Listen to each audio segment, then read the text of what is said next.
स्वागत है आप सभी का आपके अपने YouTube चैनल कॉमर्स क्रांति में। आज मैं आप लोगों को बताने जा रहा हूँ difference between charge against profit and appropriation out of profit. आज हम लोग क्लियर करके रहेंगे, आज हम लोग अंतर करके रहेंगे दो टॉपिक के बीच में, और वो है चार्ज अगेंस्ट प्रॉफिट और एप्रोप्रिएशन आउट ऑफ प्रॉफिट। इन दोनों में बहुत बार डिफरेंस लोगों को समझ में नहीं आता है या स्टूडेंट्स को परेशानी होती है इन दोनों टॉपिक में डिफरेंस करने में, क्योंकि ये दोनों मिलते जुलते हैं और लगभग सिमिलर ही लगते हैं। लेकिन सिमिलर होने के बावजूद भी ये दोनों बिल्कुल अलग अलग हैं, और ये कैसे अलग अलग हैं आज हम लोग इसको जानेंगे। और केवल जानेंगे ही नहीं, बल्कि ये आप लोगों को अब भी इसी वक्त याद भी हो जाएगा। तो आइए शुरू करते हैं और जानते हैं difference between charge against profit and appropriation out of profit. देखिए, कभी भी किसी भी टॉपिक में डिफरेंस करना हो तो 3 बॉक्स बनाकर डिफरेंस करना बहुत ही अच्छा और आसान होता है। इसमें सबसे पहला जो बॉक्स होता है वो होता है बेसिस ऑफ डिफरेंस का, दूसरा पहले वाले टॉपिक का बॉक्स होता है, और जो तीसरा बॉक्स होता है ये दूसरे वाले टॉपिक का बॉक्स होता है। जैसा कि आप स्क्रीन पे देख पा रहे हैं, पहला बॉक्स है बेसिस ऑफ डिफरेंस का, दूसरा बॉक्स है चार्ज अगेंस्ट प्रॉफिट का, और तीसरा बॉक्स है एप्रोप्रिएशन आउट ऑफ प्रॉफिट का। देखिए, सबसे पहले जो हम लोग डिफरेंस करने जा रहे हैं वो है नेचर के आधार पर, यानी बेसिस ऑफ डिफरेंस है नेचर।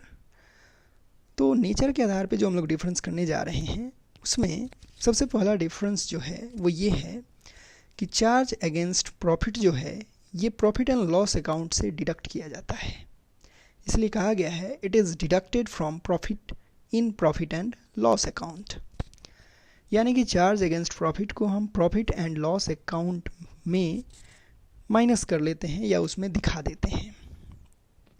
जबकि एप्रोप्रिएशन आउट ऑफ प्रॉफिट जो होता है it is not deducted from profit in profit and loss account, यानी appropriation of out of profit जो होता है उसको प्रॉफिट एंड लॉस अकाउंट में डिडक्ट नहीं किया जाता है, यानी प्रॉफिट से उसको माइनस नहीं किया जाता है।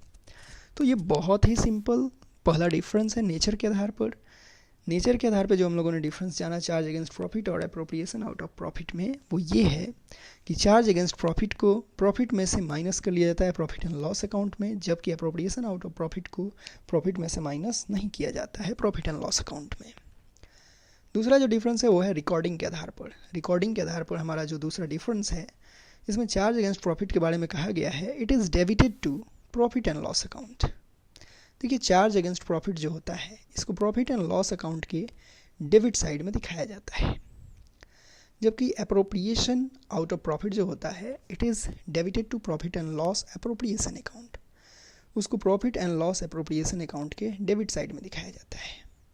तो रिकॉर्डिंग के आधार पर भी डिफरेंस करना वेरी वेरी सिंपल है, क्योंकि चार्ज अगेंस्ट प्रॉफिट को हम लोग प्रॉफिट एंड लॉस अकाउंट के डेबिट साइड में दिखाते हैं, जबकि एप्रोप्रिएशन आउट ऑफ प्रॉफिट को profit and loss appropriation account के डेबिट साइड में दिखाते हैं। तीसरा डिफरेंस है नेसेसरी और नॉट। नेसेसरी और नॉट मतलब ज़रूरी है या नहीं। तो ध्यान देना है, जो चार्ज अगेंस्ट प्रॉफिट होता है उसके बारे में कहा गया it is very necessary to make charges against profits even if there is loss. मतलब ये हुआ कि चार्ज अगेंस्ट प्रॉफिट जो होता है वो बहुत बहुत ज़रूरी होता है, और उसको हम लोगों को निश्चित रूप से दिखाना चाहिए चाहे लॉस ही क्यों ना हो, क्योंकि इससे प्रॉफिट का सही स्थिति हम लोगों को पता चलता है। तो चार्ज अगेंस्ट प्रॉफिट जो होता है वो बहुत बहुत ज़रूरी होता है, जबकि एप्रोप्रिएशन आउट ऑफ प्रॉफिट जो होता है it is made only when there is profit. इसको केवल प्रॉफिट होने पर ही दिखाया जाता है, अदरवाइज इसको नहीं दिखाया जाता है। यानी कि चार्ज अगेंस्ट प्रॉफिट जो है ये बहुत ही नेसेसरी है, बहुत ज़रूरी है, लेकिन एप्रोप्रिएशन आउट ऑफ प्रॉफिट ज़रूरी नहीं है। प्रॉफिट होने पे दिखाएंगे, लॉस होने पे उसको नहीं दिखाएंगे। अब जानते हैं चौथा डिफरेंस, वो है एग्जाम्पल के आधार पर। चार्ज अगेंस्ट प्रॉफिट का जो एग्जाम्पल है वो है interest on partners loan, rent paid to a partner, जबकि एप्रोप्रिएशन आउट ऑफ प्रॉफिट का एग्जाम्पल है interest on partners capital, salary to a partner. तो इस तरह से हम लोगों ने 4 डिफरेंस जान लिया चार्ज अगेंस्ट प्रॉफिट में और एप्रोप्रिएशन आउट ऑफ प्रॉफिट में। एक बार मैं फिर से इसको एकदम इजी लैंग्वेज में रिवाइज कर देता हूँ ताकि ये आपके दिमाग में छप जाए, क्योंकि इस वीडियो देखने का कोई फ़ायदा नहीं होगा यदि यह डिफरेंस आपके दिमाग में नहीं छपे। तो आपके दिमाग में छापने के लिए वेरी सिंपल लैंग्वेज में मैं आपको इसे समझाना चाहता हूँ, और इसको याद करने के लिए आपका जो ट्रिक होगा, difference between charge against profit and appropriation out of profit में डिफरेंस याद करने के लिए जो सिंपल ट्रिक आप यूज़ कर सकते हैं वो है NRNE। NRNE से आप बेसिस ऑफ डिफरेंस याद कर लेंगे तो डिफरेंस ऑटोमेटिक याद हो जाएगा। NRNE में सबसे पहला है नेचर, N फॉर नेचर। देखिए चार्ज अगेंस्ट प्रॉफिट जो है इसको डिडक्ट कर लिया जाता है प्रॉफिट में से, प्रॉफिट एंड लॉस अकाउंट में, जबकि अप्रोप्रिएशन आउट ऑफ प्रॉफिट को डिडक्ट नहीं किया जाता है प्रॉफिट में से, प्रॉफिट एंड लॉस अकाउंट में। अगला ट्रिक है NRNE में सेकंड लेटर है R मतलब रिकॉर्डिंग। चार्ज अगेंस्ट प्रॉफिट जो होता है इसको प्रॉफिट एंड लॉस अकाउंट के डेबिट साइड में दिखाया जाता है, जबकि अप्रोप्रिएशन आउट ऑफ प्रॉफिट जो होता है उसको profit and loss appropriation account के डेबिट साइड में दिखाया जाता है। अगला है N मतलब नेसेसरी और नॉट। देखिए चार्ज अगेंस्ट प्रॉफिट जो होता है ये बहुत नेसेसरी है, इसलिए इसको दिखाया जाता है चाहे लॉस ही क्यों ना हो जाए, जबकि अप्रोप्रिएशन आउट ऑफ प्रॉफिट जो है ये नेसेसरी नहीं होता है, ये केवल तभी दिखाया जाता है जब बिजनेस में प्रॉफिट हुआ हो। इसके बाद E है NRNE।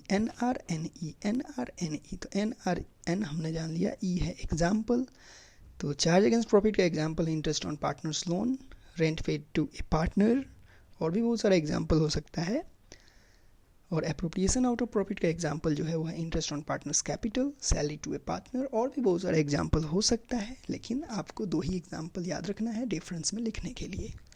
तो मैं ये उम्मीद करता हूँ कि NRNE से आप डिफरेंस याद कर चुके होंगे, समझ चुके होंगे charge against profit and appropriation out of profit के बीच में। तो इसी तरह से आगे और भी टॉपिक को आसानी से समझने के लिए देखते रहिए कॉमर्स क्रांति। और आपको ये वीडियो कैसा लगा, इसमें क्या खराबी आपको लगा, क्या अच्छा ही लगा, इसको निश्चित रूप से कमेंट में लिखिए। आपके कमेंट का इंतज़ार रहेगा, और जैसा आप लोग बताएंगे, जैसा सुझाव देंगे उसके अनुसार हम लोग इसमें परिवर्तन करेंगे। तो मिलते हैं अगले वीडियो में, तब तक के लिए गुड बाय।